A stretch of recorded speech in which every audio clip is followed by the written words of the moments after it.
Obrigado, Thiago. Eu queria, antes de mais nada, cumprimentar você e dizer que nós estamos aqui graças ao teu entusiasmo. Você é um jovem que tem a nossa admiração e que tem a capacidade de fazer dentro da nossa especialidade o que há de melhor, não é? Essa oportunidade que você tem de trazer pessoas do gabarito do Elias, do outro pessoal, deve-se à admiração e ao respeito que a gente tem por você e que você conquistou pelo mérito da dedicação à medicina, da sua atualização. Aonde eu vou, em qualquer canto do mundo, eu encontro esse menino dando aula, às vezes meio preocupado, tropeçando no inglês dele, mas vai bem, a gente dá força e tal, não é? Então, eu quero sinceramente, primeiro, agradecer a você o convite, dizer que é uma honra estar aqui e continue assim. E o mais bonito é ver que você está criando uma moçada linda e muito bem criada, com conceitos sólidos dentro da cirurgia bariátrica e metabólica, com a humildade de entender que não resolve tudo na ponta do bisturi e que a gente... dentro da curva de aprendizado, como o Elias falou, você pode tropeçar no primeiro degrau ou você já pode começar com alguém que já caiu 30 tombos e você vai cair do 31 em diante, o que é muito melhor. Bom, então aproveitar, eu quero agradecer aqui mais uma vez, não sei se eu agradecer tanta gente, o pessoal da AGET, que é a Liga Acadêmica de Cirurgia do Aparelho Digestivo, tá? O pessoal da LACO também foi convidado, acho que eles estão com curso de estrutura hoje, não conseguiram vir. Mas, gente, não agradeço. Gente, esse evento também é para vocês, tá? Obrigado, Thiago. Bom, o nosso objetivo aqui da apresentação é desmistificar um pouco do que é esse programa do Fast Track ou do ERAS em relação à cirurgia bariátrica e metabólica. A gente atua em São Paulo, em cirurgia bariátrica e metabólica há mais de 20 anos.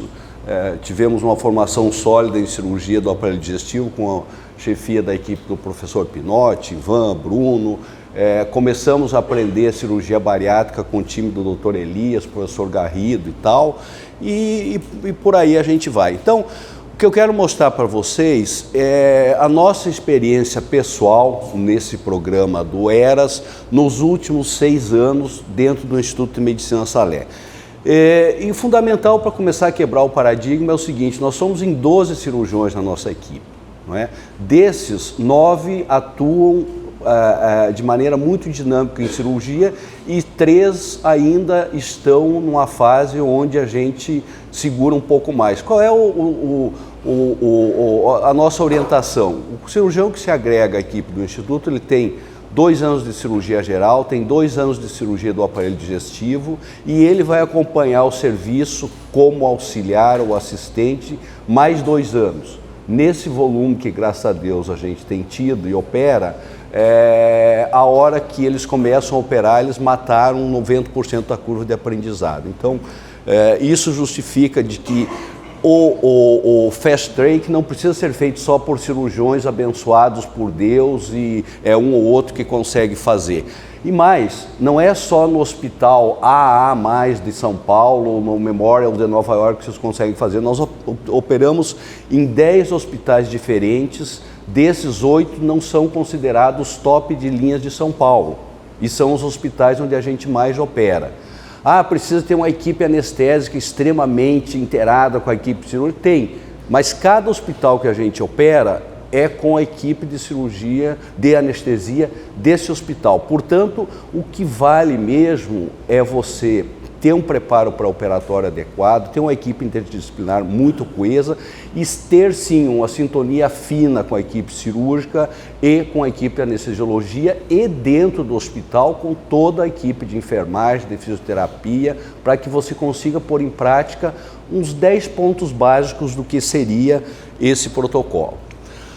Qual é o objetivo do nosso estudo? É comparar os nossos resultados do Instituto de Medicina Salé relacionados à comorbidade dos pacientes, ou ASA dos pacientes pré-operatório, duração do tempo de internação hospitalar e complicações precoces em relação a estudos de cortes de outros centros de excelência do mundo todo com casuística acima de 15, 20 mil pacientes operados, né? E analisar o impacto da nossa evolução relacionado ao programa do ERAS. Eu vou passar aqui rapidamente 2 vídeos institucionais de 2 minutos cada um, que mostram a técnica que a gente faz das 2 cirurgias que nós mais praticamos no serviço. A gastrectomia vertical e o bypass gástrico correspondem a 98% das cirurgias que a gente realiza. Aqui é uma variante do single port, vocês podem observar, e nós vamos realizar uma gastrectomia vertical. Não sei se dá para apagar essa luz aqui da frente um pouco, Tiagão. Depois a gente acende para o povo não dormir, né? Aqui, na verdade, a gente usa um portal de acesso lateral, ou seja, o single port mais um portal de acesso lateral, que facilita muito, não é? E nós estamos começando a dissecção da grande curvatura gástrica, indo em direção ao ângulo de Ries. Aí você usa a fonte de energia ultrassônica ou bipolar diferenciada, como você achar melhor. Agora nós já estamos seguindo aqui em direção à região antropilórica para complementar essa esqueletização da grande curvatura gástrica.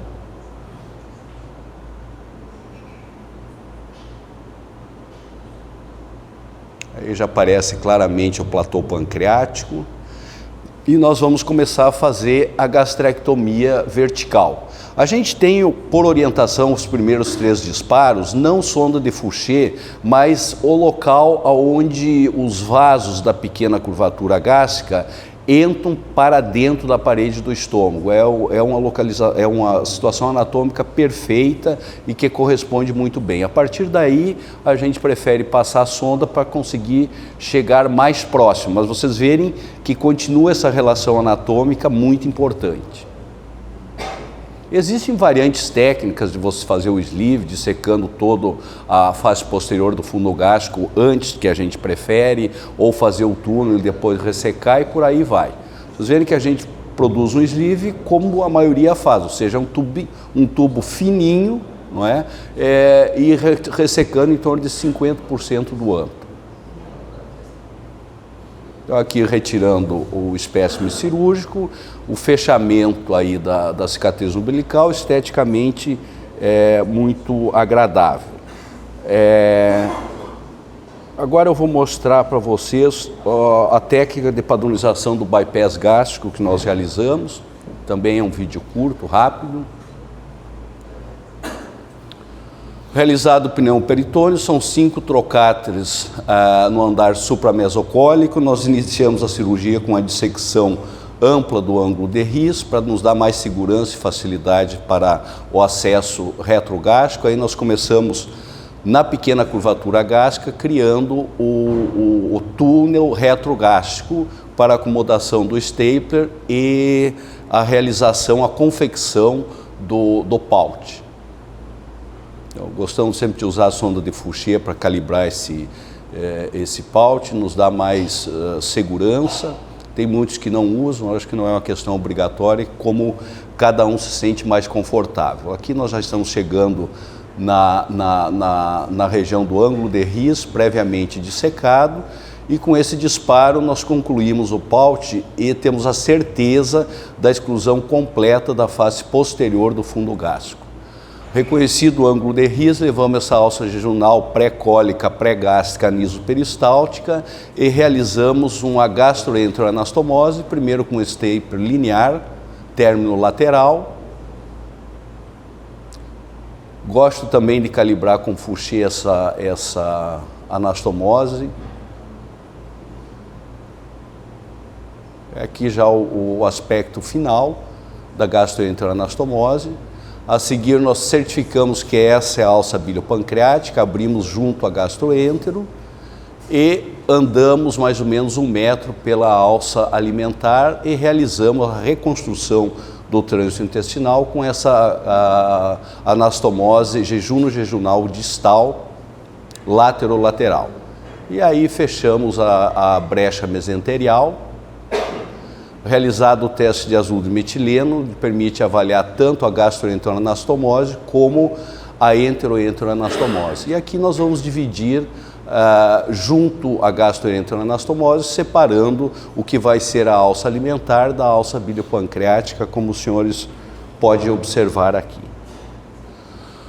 Bom, o início do nosso estudo, nós analisamos o total de paciente operado, o risco pré-operatório, os critérios do nosso protocolo inicial de alta precoce e avaliamos o tempo de internação hospitalar dos pacientes que foram admitidos no protocolo e as readmissões nos primeiros 30 dias, sejam elas para tratamento clínico de alguma intercorrência ou para tratamento cirúrgico. Então, esse aqui é um estudo prospectivo de observação que tem a duração de 6 anos, até o dezembro do ano passado, e nós estamos atualizando agora. Tivemos um total de 8.832 pacientes operados, 96% pela técnica de bypass e 4% pela técnica do sleeve, onde nós indicamos em pacientes selecionados. E aqui está a evolução do N de cirurgias praticado pela nossa equipe de 2013 para 2018. De 2013 até 2015, nós tínhamos um critério mais rigoroso para incluir esses pacientes no protocolo de alta precoce. E o nosso foco era alta em menos de 36 horas. Porque até então a média de internação era em torno de 3 dias, não é? Então já representava um grande avanço. E isso baseava-se aí no pré-op não ter indicação de UTI, pacientes que moravam na cidade de São Paulo ou na região do ABC, obviamente que não tivesse complicações anestésico cirúrgico intraoperatório e que não fossem paciente ASA 3, não é? Em 2016 e 2017, nós passamos a incluir todos os pacientes. Só interrompíamos o protocolo ERAS se o paciente no POI precisava ir para a UTI e em casos de cirurgias revisionais ou cirurgias prévias de hernia hiatal, fundoplicatura, que tinham outras cirurgias do aparelho digestivo de maior complexidade.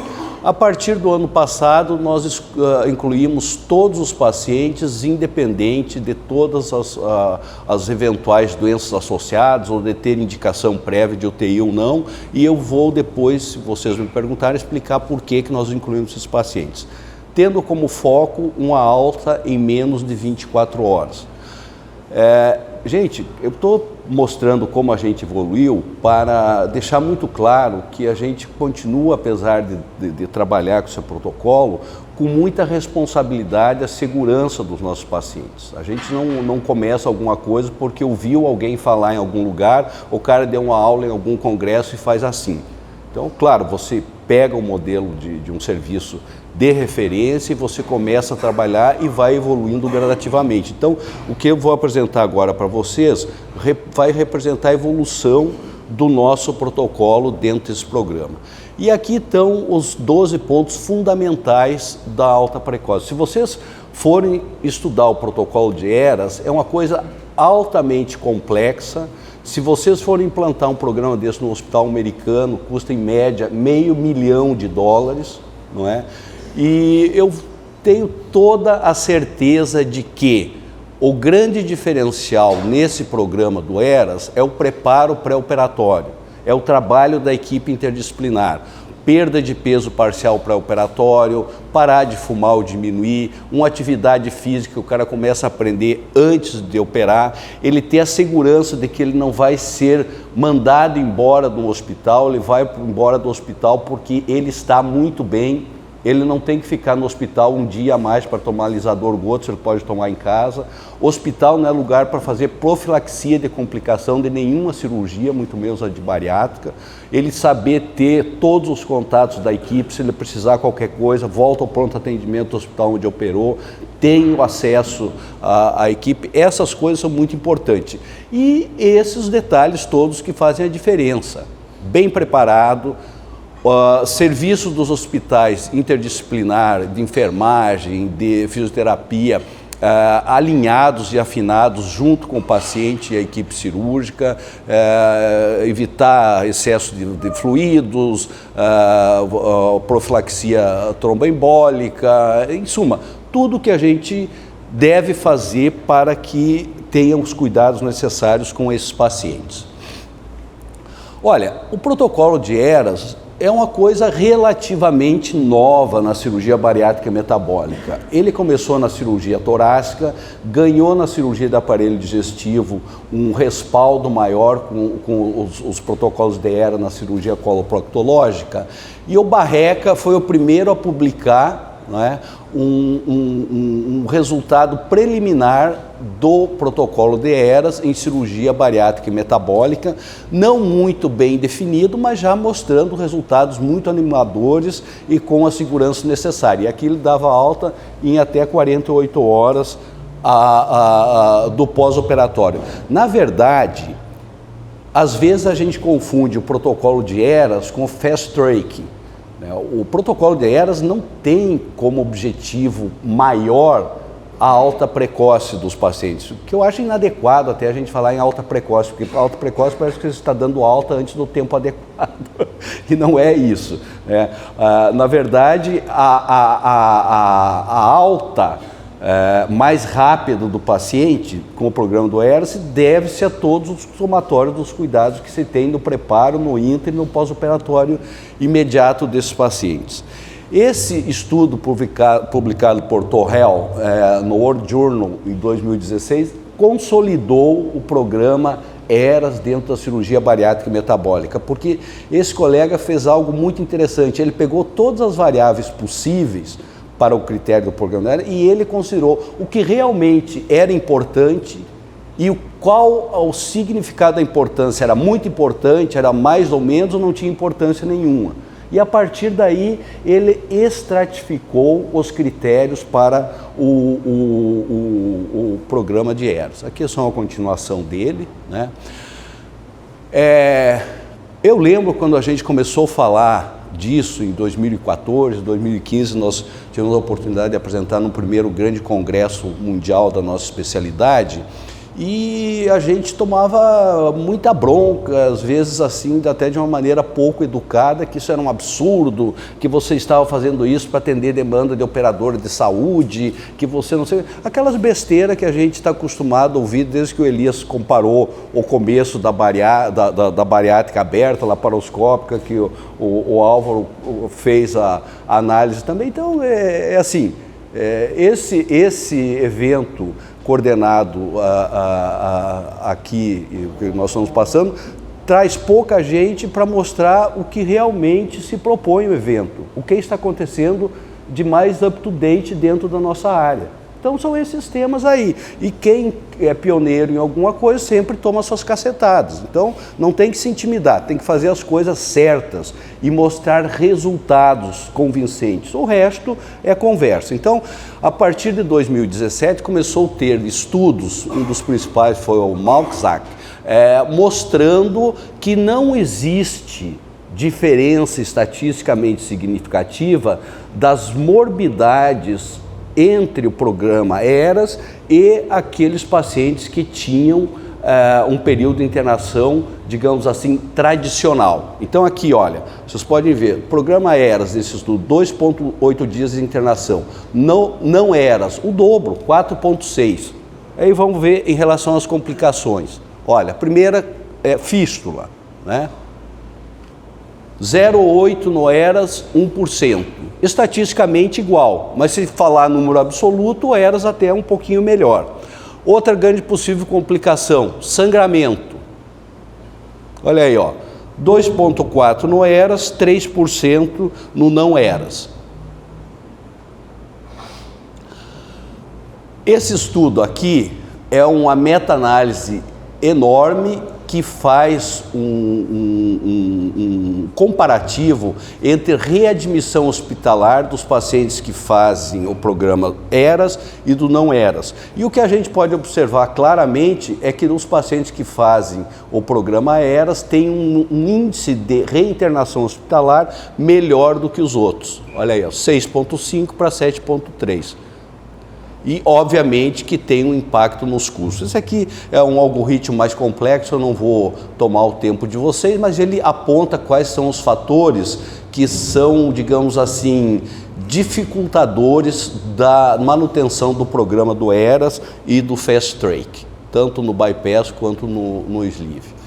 Esse estudo recente de 2018, ele avaliou a implementação do programa do ERAS na laparoscopia, do bypass laparoscópico, um estudo prospectivo, randomizado, portanto, de valor científico preditivo de significância sem discussão.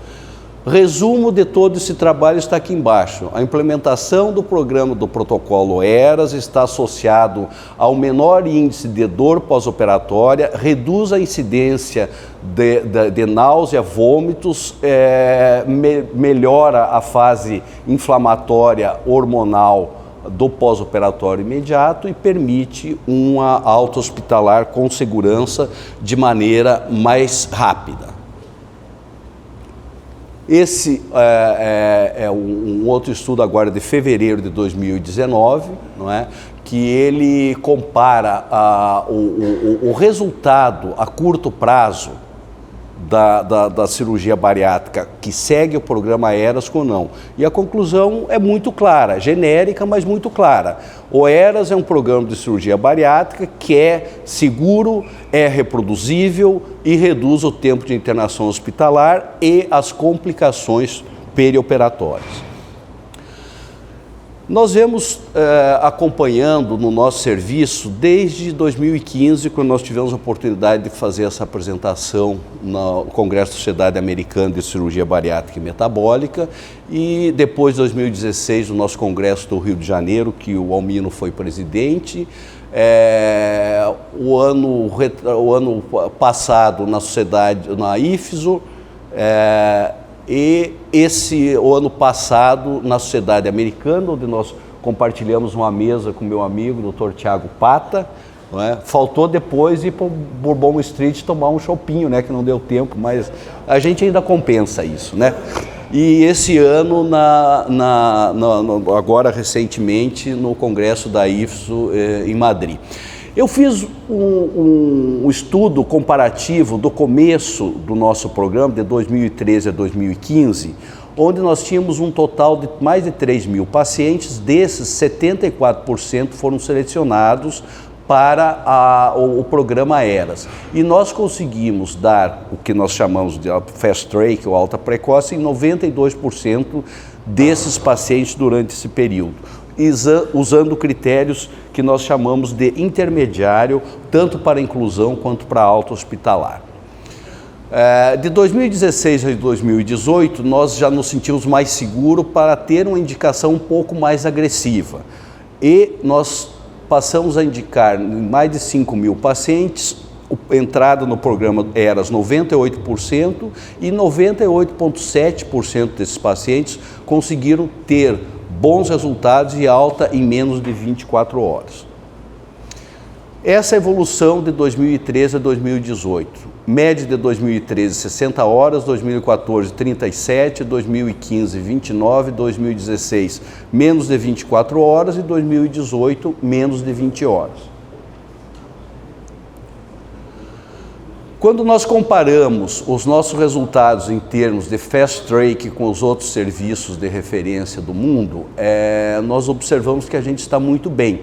Esse do Barreca, que foi a primeira publicação, quase 40%, o Sheriff ao redor de 37%, o Tilda 83%, mas com 1,3 dias em média. O Bevilacqua chegou mais próximo, mas só em 50%. E nós, nesses últimos 2 anos, menos de um dia em mais de 96% dos nossos pacientes. Esse slide eu acho que é um slide fundamental, porque esse slide é que vai nos dizer se nós estamos dando alta precoce com os nossos pacientes com qualidade, segurança ou não. Ou seja, se nós estamos autorizados a continuar com esse programa, nós devemos rever alguma coisa. Então, o que a gente tem aqui são 2 meta-análises com mais de 20 mil pacientes analisados em centros de excelência do mundo inteiro. A média de reinternação hospitalar de uns é ao redor de 6%, de outros de 5%. No nosso serviço, no começo de 2013 a 2015, nós tínhamos 3,8% de reinternação. 2016, 2017 baixou muito, 1,8%. Provavelmente nós tivemos aqui, durante esse período, pacientes de menor complexidade e voltou a 3% de 2013 a 2017 na média. Média atual ao redor de 2,5%. Portanto, nós temos pelo menos 50% a menos reinternação hospitalar nos primeiros 30 dias do que os outros centros de excelência de referência publicados na literatura. Então, nós estamos seguros de continuar o nosso trabalho. Rapidamente, para concluir, salientar que nós tivemos um incremento de alta precoce em menos de 24 horas de 92% para 96% nos últimos anos. O período de internação hospitalar decresceu de 60 para até 19 horas no último ano, em média. Reinternação também decresceu de 3,8 para ao redor de 2,5 de maneira geral. Que os critérios do programa ERA são extremamente úteis, né, e reduz o período de internação hospitalar. A adoção dos critérios intermediários permitiu a gente ampliar mais a indicação e diminuiu, em contrapartida, as readmissões hospitalar. Sem dúvida nenhuma, esse é um protocolo que permite reduzir tempo de internação hospitalar, reduzir custo hospitalar e ainda aumenta a segurança das cirurgias. Perspectivas futuras, potencial, a possibilidade da gente fazer as cirurgias em regime de hospital dias. O Elias brincou, não sei se foi o Elias quem brincou há pouco aí, como é que vai ser? Daqui a pouco a gente opera o paciente, acorda, eu acho que foi você, acorda e ele vai caminhando para casa. São coisas que, não sei, né? Mas de repente se associa a robótica, alguma coisa, eu acho que é evolução natural. O programa ERAS é reproduzível por diferentes cirurgiões em diferentes hospitais, desde que você tenha um preparo pré-operatório muito bom, uma equipe integrada que dê suporte e segurança pós-operatório ao paciente. Muito obrigado.